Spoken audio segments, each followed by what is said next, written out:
Jumbo, fellow adventurers, time for a spiritual tune-up with a really awesome question. Thanks for your questions below, by the way, on Facebook and Instagram. Coping with the hardships of loved ones and strangers. Yesterday, I was posed a really similar question, a really great question about, Mike, when things are going so well in our own lives, how do we help those that we love who are struggling so much? How deeply should we be involved? How much should we let them learn their lessons?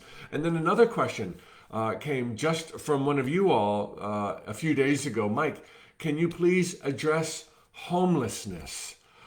In the very same spirit, my answer is this. And at first, it might feel like I'm being insensitive, but please hear me out. Words slip and fail when applied to truth, particularly when they have to be shared one at a time on a linear timeline. I wish I could share 5 concepts at once to paint a full picture, but here we go.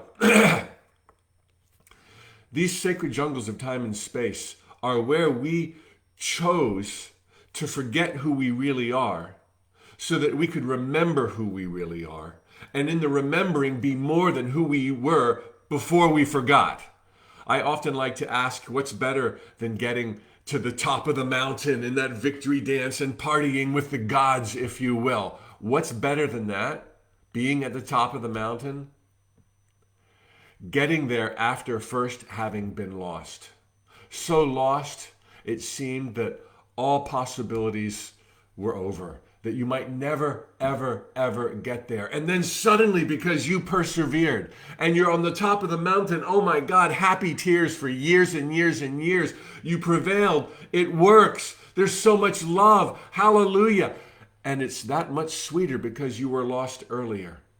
Now, this doesn't mean you have to suffer to know joy, okay? That's a misunderstanding in the lessons of contrast. But when we descended from a higher vibration, if you will, into this Garden of Eden, we knew we'd be learning lessons, and we knew that we'd be bathed in love, and we knew that at every turn we'd be helped if we could open ourselves up to that. Meaning we did not have to have our heart dragged through the coals, but sometimes we saw the possibility that might happen. But there's always healing, order, and mending. So, those who are going through a really hard time, whether they're in your family or they're an unknown stranger, a homeless person on the street, are going through their own sacred baptism. You went through it. That's how you got here. That's how you have progressed so far. That's why you're listening to metaphysical ideas on the nature of reality, and you're not in their shoes this moment. Because you've paid the price in some forgotten lifetime or in this lifetime, and maybe you remember it very well. And you persevered, you went through it, you came out on the other side, and the beauty, the glory, oh my gosh. And that doesn't mean the lessons are over. We all know that so well. Lessons that we chose and that we want to learn. But because you ran the gauntlet, and only because you ran the gauntlet, and you did it yourself, nobody could have done it for you. You emerged into this place of greater order, more clarity, bathed in truth, feeling love, that those we see having a hard time in this moment are not experiencing.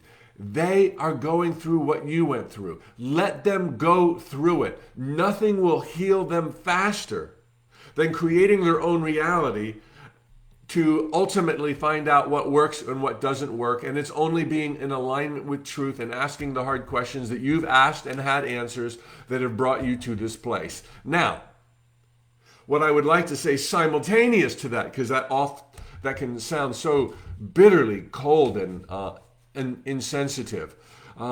This doesn't mean that you can't be there in love. This doesn't mean that you can't be available to them. This doesn't mean that you can't hold their hands or pick them up or dry their tears. You can.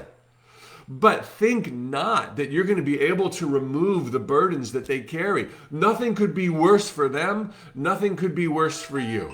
You just want to be there. Oh my goodness.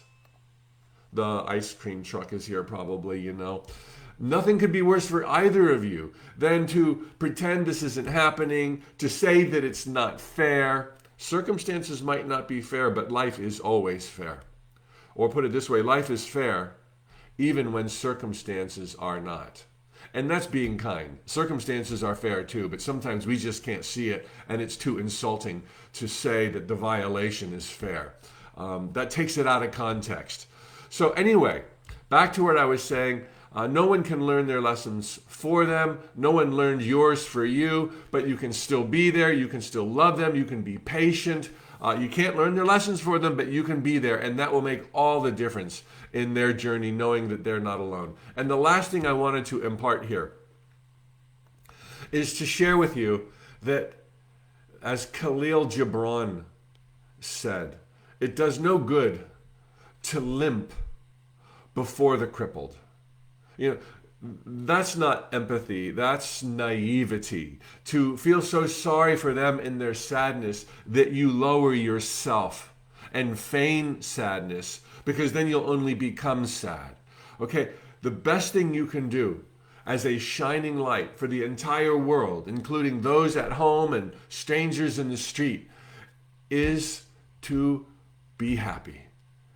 Not fake, not inauthentic, but follow your dreams, be led by your heart, steer with your mind, follow your bliss, and live the greatest, most joyful life possible. Because in seeing you do this, even while they may be chagrined, even while it may sting in their lostness, to see you have found such clarity, it will also give them a leg up. It will show them what's possible for them as well. So continue to love your life, to play, to dance, to share, be available, and they're gonna be just fine, okay? None of us has any problems that are bigger than who we are. We are the creator of all we experience, therefore we are the greater. We are the creator of all we experience, and therefore we are the greater. And this is true of them, and this is what they're learning right now. Could you not be more excited for them? Fellow adventurers, lots and lots of love on this a beautiful hump day.